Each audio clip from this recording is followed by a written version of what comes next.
turn to 1 Peter. So this series in Christ and culture in the New Testament takes us to Peter. Next week, Lord willing, it will take us into John's writings. And the week after that, we were kind of slated to finish and start something new. James has provided 2 more lessons in this series that if any of the classes want to go all the way to the end of May with this series, they can. And so I think I will take one of those lessons at least and continue on into about the last week of May, almost the last week of May. Then I'd like to introduce word studies and hand it off to Rodney for 2 weeks in June. And then we'll continue on for the summer, minus another 2 weeks in July when we'll be in Argentina. And so, Lord willing, but that's kind of the focus, for at least for the time being. If you have not read 1 Peter in a while, it may strike you as pretty rich and pretty ripe with this whole kind of theme of living within circumstances or settings that are hostile to the Christian faith, where we are strangers and aliens, exiles. Your English versions may have probably 1 or 2 of that cluster of 3 words. Aliens and strangers, strangers and exiles. Really, it's a thread that runs all the way through the book, not just a passage here or there. And so James wants us to certainly listen to Peter's voice as we think about Christ and culture and the New Testament. So we've listened to Jesus in the Gospels. We've listened to a couple places in Paul, now Peter, then John, and that will give us a little mini series in Christ and culture, realizing that we're only flying at somewhat high altitude and we can't go very deep at any one Sunday. Okay.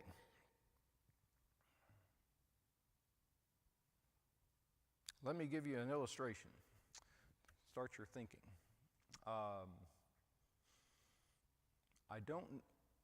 This is home for us, but I don't know where you came from before you were here. But you came from somewhere. Maybe it wasn't in your generation, maybe it was a parent's generation, but you left somewhere.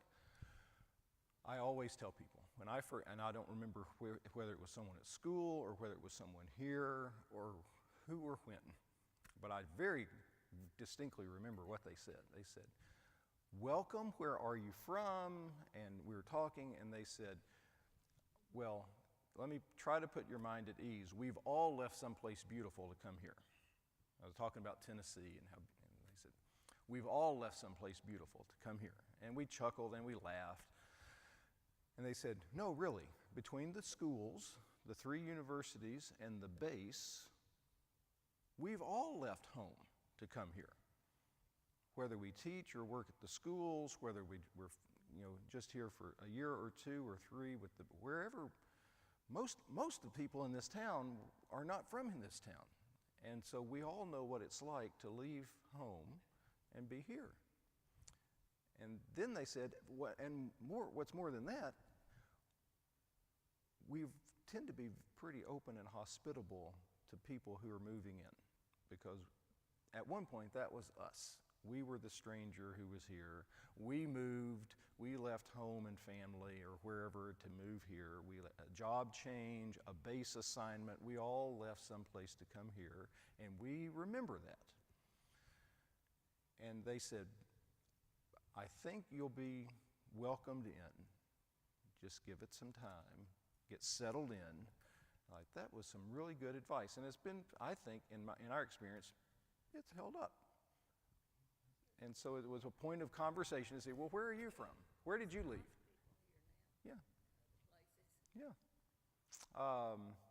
So start to think about that. Also, I don't know if wherever you left and when you left to come here, did you ever go back home and it not feel quite right? Another illustration. So I grew up in Hendersonville, Tennessee, which is a suburb of Nashville, kind of like Albany is a suburb of Abilene. It's across the county line from Nashville. It's in the next county over, but it's a suburb of Nashville. Everyone drives in. It's a bedroom community, tons of commuters. We're in the next county, but basically when folks say, where are you from? I say Nashville, unless you know the area. Then Hendersonville doesn't make any sense to you. So, okay. When Nashville was its own identifiable city, you left Nashville and you drove kind of through the farms to get to Sumner County, and then bloop, there was Madison, a little blip on the map. And then, you left the village of Madison and you kept going northeast, and you went through the farms and a little woods here or there and out the country, and then bloop, there's this little dot, Hendersonville. And then you kept going further out and in the next town. Now, you don't know where Nashville ends, and Gallatin, which is the county seat of the next county, it's built up the whole way. You don't have a sense of leaving one and coming into another. My family grew up multi-generations in Hendersonville when it was a tiny village of about 300 people. Before World War II and before the 50s, when they put a dam on the Cumberland River, which comes into Nashville, and made a lake. They knew the population needed water, and they also knew all of the residential possibilities could come with lakefront real estate. So they put a dam on the Cumberland River. TVA, this was water management, flood management, hydroelectric, all of the things. And little tiny Hendersonville from the 40s pre-war to the 50s post-war just blossomed. There's a ton of people. And so by the time I came along, there was enough of the environment of the town where if you remembered what it looked like before the lake, you could say, oh yes, that was the Smith farm, and this horse farm belonged to the Comers, and down here, and there was a lot of built environment that remained from the old days. A lot of vacant lots and empty land that was not developed when I was a kid and even in high school. And then you leave and you come back and you're like, wait a minute, there's a Taco Bell here. Where did that come from? The built environment changed and developed, as it does, okay? Which created a little bit of, I'm here, but home does not look familiar sense in me as I go back and I see things that were not there before, and the way that I remember it is not the way that it is, which is strange because it has always been that way, okay? Especially for someone with deep roots. My grandfather was a plumber, and he helped plumb a lot of those houses. He helped lay the water main right down Main Street. And like, wow.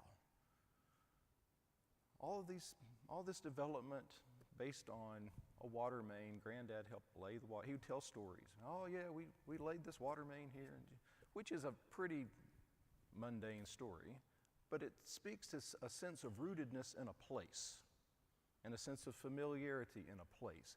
Back when Hendersonville was a village and we all knew everyone. There's only 300 people, 400 people. Now there's 50,000 people. You can't know everyone. You just can't. In fact, you probably, you could find 1,000 people in that town who have memories of it from 50 years ago. It's probably a very small percentage. And you look around and you think, but all of you here don't remember the way that it was. It's not that you weren't here, it's that you don't remember. I have a memory that ties me to this place that you don't share. And you feel like a stranger in your own hometown. So it's kind of, you feel like, well, we up and left Tennessee and we went to Texas. Everyone else has left and we'll try to make a home for you here. Okay, we kind of That's a nice dynamic. You go back home, you're like, I don't feel at home here either. Where's home? I don't know. Home is where you are, number one. Home is where you are, with your family where you are, wherever that is. But there's that sense of, not home. Well, the ethnicity and the geography and all of the customs that make human culture what it is. Remember we talked about that, the language, the habits, just the way we do things, us here and now. That could draw you in and form a cohesive culture. We share a same language. I've joked before about all the little Appalachian things that I say that people around here are like, you say what? What does that mean? Well, the little ways that you talk and the habits that you have and the food that you eat and just kind of the way you are could form a very cohesive group and can make you feel at home and welcomed and you can kind of exhale like, I'm with my people. People who understand that beans and cornbread is a meal. And then you're like, what? Other people would say, that you can't possibly be right. You've lost your mind. Like, oh no, beans and cornbread, that's a meal. Okay. Or you go someplace else, they do not speak the language. I cannot understand them. They eat food that I've never tasted before. They have ways and habits and music and art, and the way that they make sense of their world is not how I've made sense of my world, and we're like trains in the night. We're neighbors, but the proximity does not necessarily mean community. So all of those things could draw you in, but there are some facets to the Christian confession that even though you may share all of those kind of features of human culture, your Christian confession could automatically put you on the outside. And I think that's what's going on in Peter, is we have folks living in, if you look at 1 Peter 1, Pontus, Galatia, Cappadocia, Asia, Bithynia. And the one thing I wish our Pew Bible had was a map in the back. We've got a table of weights and measures, which is fine, but I wish we had a map, at least one. Okay, so if you've seen the Mediterranean world, kind of from Palestine on the right, all the way over to Spain on the left, Italy in the middle, okay? This area is Asia Minor or Turkey, kind of on the eastern half, the northeastern part of the map. This general region, and these names are regional names, that's where we are. So we're scattered over that part of the Roman Empire, those provinces. So you could live in this area, have grown up in this area, speak the language of this area, understand the customs, wear the clothes, eat the food, understand the stories, understand the place and the history of the place, and, for lack of a better term, how the suburbs of Galatia grew up over time, and where the Smith's farm was and the Comer horse farm was, and, life before the lake, and the habits of living in and around Nashville, Tennessee in the 1910s and 20s and 30s, and what it meant to be a small town farmer. No big farms. Well, there are a few, but most of us lived on just little sustenance farms. It was a pretty quiet kind of life. And now you look up and you're a suburb of Nashville, and you don't feel at home anymore. Well, the prevailing culture in this area, and the Christians in this area, what would have set those Christians apart from their prevailing culture was not necessarily the language or the sense of place or any of those other things. It was their Christian confession that would have set them apart. So, when Peter addresses them, to those chosen, living as exiles, dispersed, You may have the dispersion or the diaspora. There's that term that you may have heard. They are not at home. They're scattered around in these other places. He's referring to them as exiles on the basis of their Christian faith. That has put them on the outside, to where they're not at home in their own home. They can the zip code is the same place they've always been, to use an anachronism. Always been in, what is this, 79699? All right. I almost said 37075, which doesn't mean anything to you, but that's what I wrote on my envelopes for 20 years, right? 37075. Well, we've lived here all this time, and I wake up one day and the thought hits me, where I'm driving down Main Street and it hits me. I don't feel at home here anymore. Okay? Or there was an event or an incident or a conversation or something that happened that kind of pulled the sheet back and revealed to you you're not at home anymore. There has been some confrontation. There's been some event, something has happened. Well, that's very likely similar to perhaps to some experience these Christians may have had, where there was a thing that happened and it brought it home very clearly, you don't belong here. Okay. If you'd like, let's look at just a couple more verses. We looked at chapter 1, 1 and 2. If you'd like to turn the page.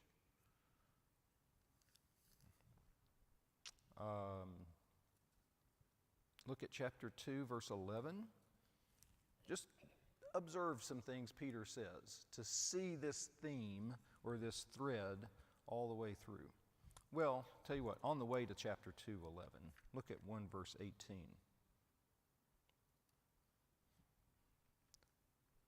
So Peter can make some arguments in the letter, and based upon,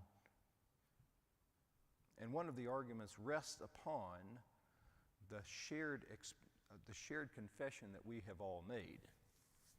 For example, 1 verse 18, you know that you were redeemed from your empty way of life, inherited from your fathers, not with perishable things like silver or gold, but with the precious blood of Christ. And on Peter goes.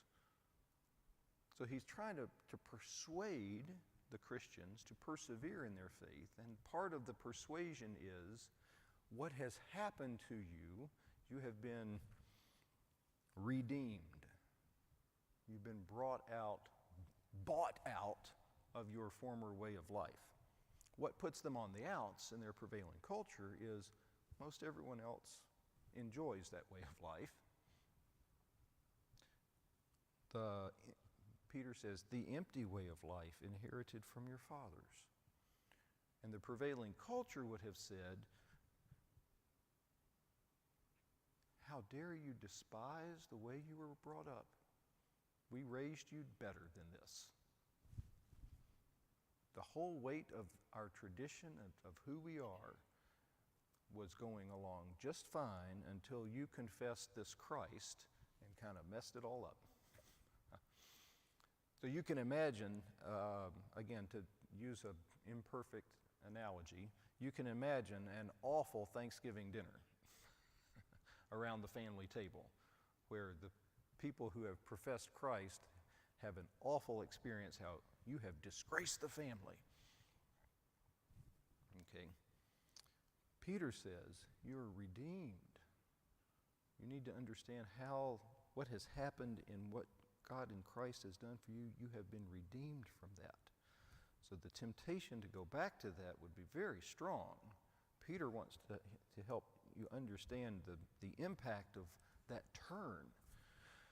It may be difficult for us to understand how drastic a turn that may have been, because, by and large, for several hundred years, the prevailing culture of that we have experienced has been, on the whole, fairly favorable to some of the content of the Christian faith.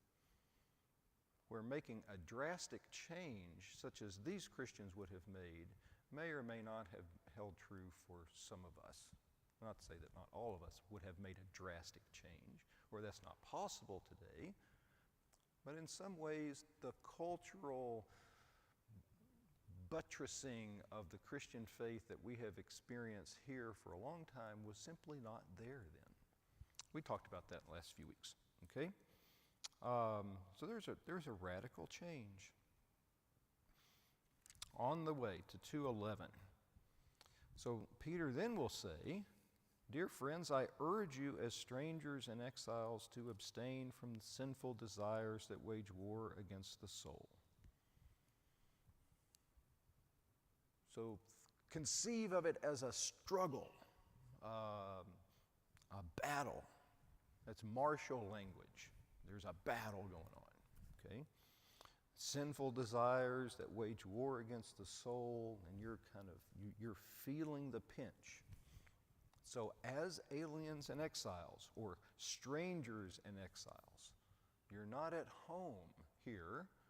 So when you experience the conflict of being here, understand what's really going on.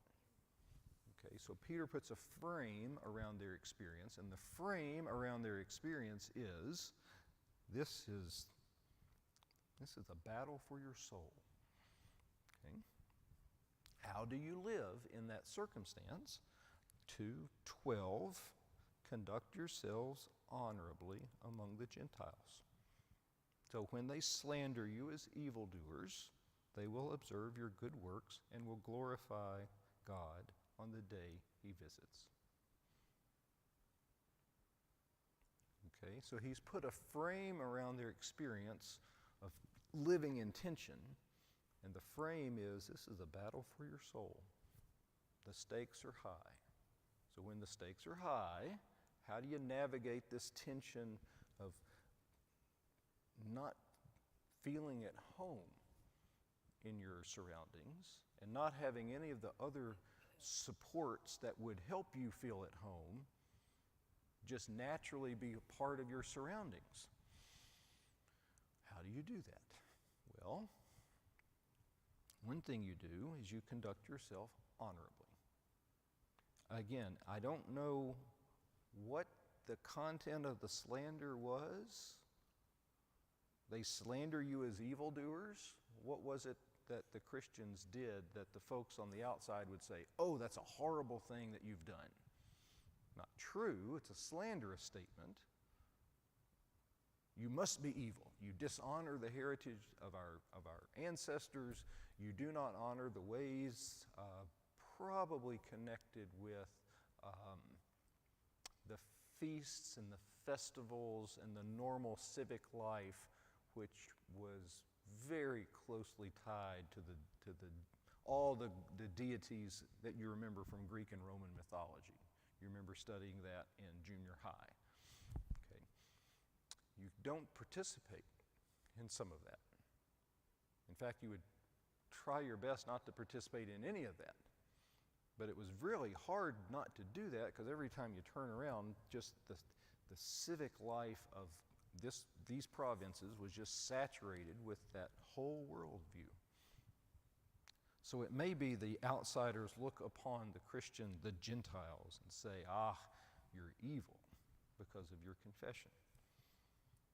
So this may be what I have in mind with that awful Thanksgiving dinner conversation. You've been slandered. Something was going along just fine, and then someone hurls an accusation at you. What do you do now? Conduct yourselves honorably. You do good works.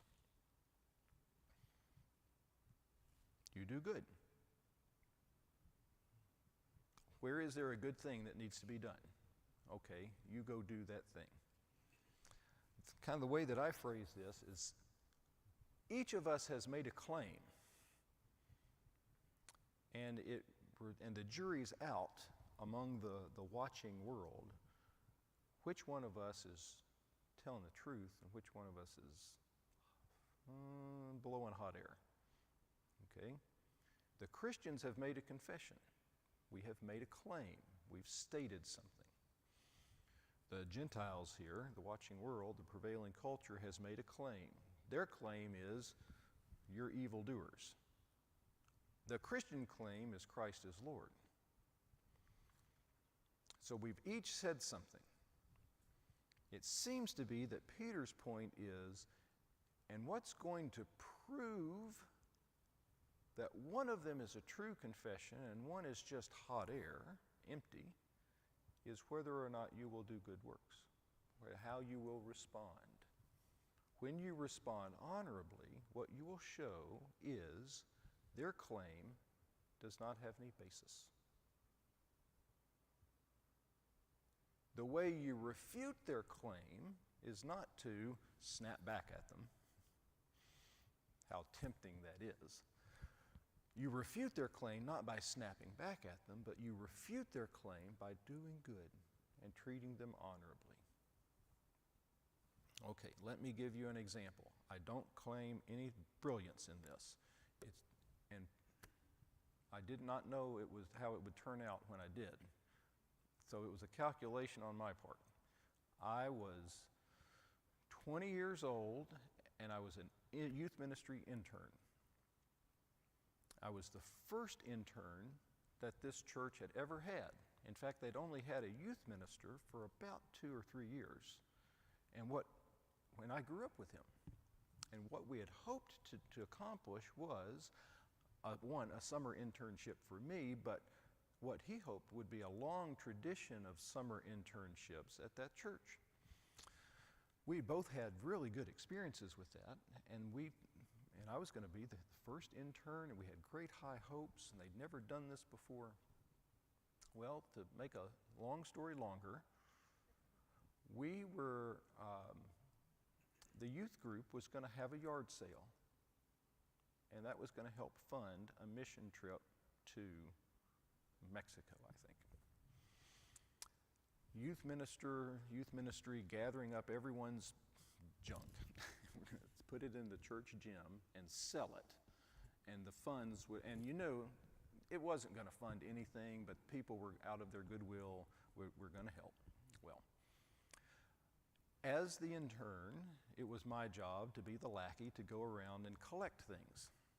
So I'd go around people's houses and collect things. And someone had donated a huge, large, big screen TV, the one from the 1980s. You remember those? They were about this big, about this tall, they were about that thick.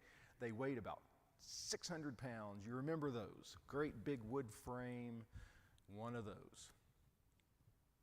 Well, the youth minister, actually he had gotten married. They were still on their honeymoon.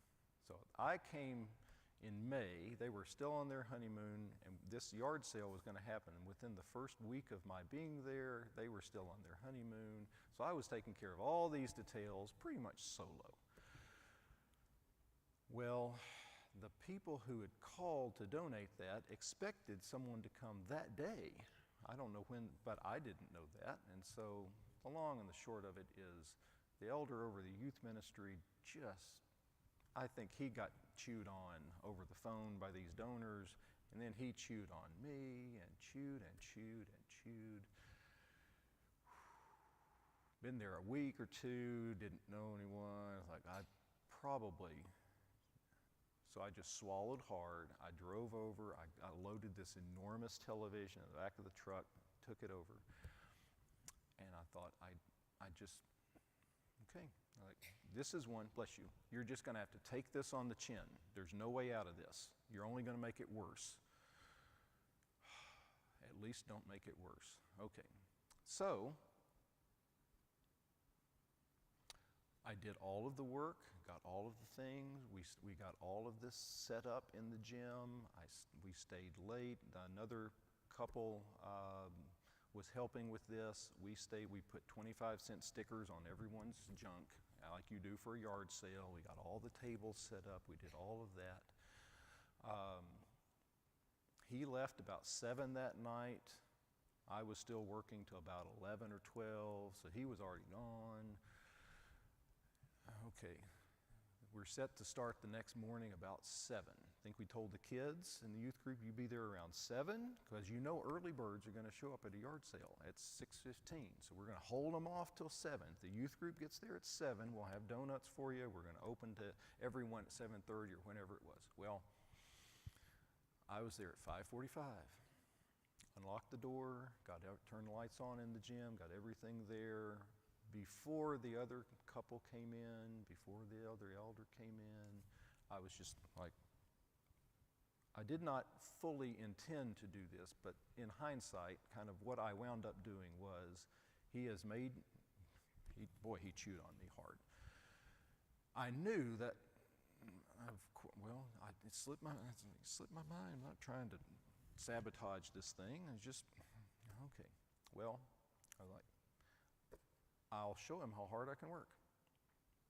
Off we went. He was quite surprised to walk in at 6:30 and I was already there. He was quite surprised. I can't claim I was totally noble. Part of this was my own kind of try to self-defense. I wish I was as noble as I could have been, but I was convinced I cannot lash out back. All I can do is try to work hard and prove to this guy, look, back off, man. And so he relented, he backed off, he apologized. He says, I was a little hard on you about that TV. I'm sorry. It was stressful, we're trying to get this done. The youth minister wasn't here, it was just you, I didn't know how I was gonna go. Okay, you're right. Also, I didn't realize this was as important as it was. Evidently, this television donation was very important to the people. No one realized how important it was. We all realized it worked out well. I don't claim that that is anywhere near where the stakes were as high as the folks were in 1 Peter. But just to give an illustration. I've also tried to do this kind of thing, and it didn't work quite so well. You think, oh, what a happy ending. It was sort of a happy ending. I mean, it was resolved. There was some lingering tension and he was the elder of the youth ministry. Like, you didn't need to chew on me quite like this. It was quite the same. It was a somewhat happy ending. Sometimes it's not a happy ending. We wish it would be a happy ending. People will still slander you. What if they still slander you? What if you do good and they still slander you? That's hard.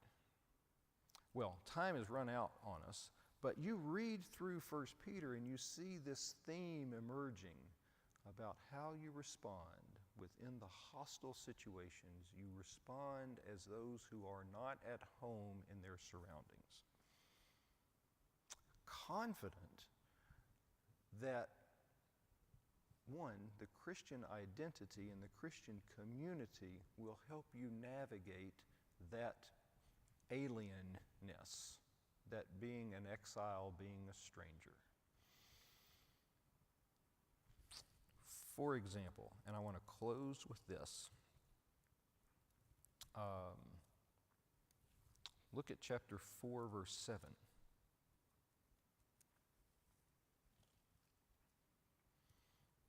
That little paragraph, it looks like he's talking to each other. This is within the Christian community in this area, this region. The end of all things is near. Be alert and sober-minded for prayer. Above all, maintain constant love for one another. So this is a statement to the Christian community. So we may be alone in our surroundings, but we're alone together. If our Christian confession has put us on the outs within our larger culture, then how much more important is the Christian community where we share the Christian faith? How much more important is that for us to keep ourselves together? Maintain constant love for one another. Love covers a multitude of sins. Be hospitable to one another without complaining. The first thing we need is hospitality within the group, because it's nothing but inhospitable on the outside. On the outside, it's slander. And that's why we cannot complain in here. We must be hospitable in here. There's so much hostility out there that what we have in here must be redemptive and the kind of community that Christ would envision for the folks who would confess it. Verse 10, so just as one has received a gift, use it to serve others as good stewards of the varied grace of God.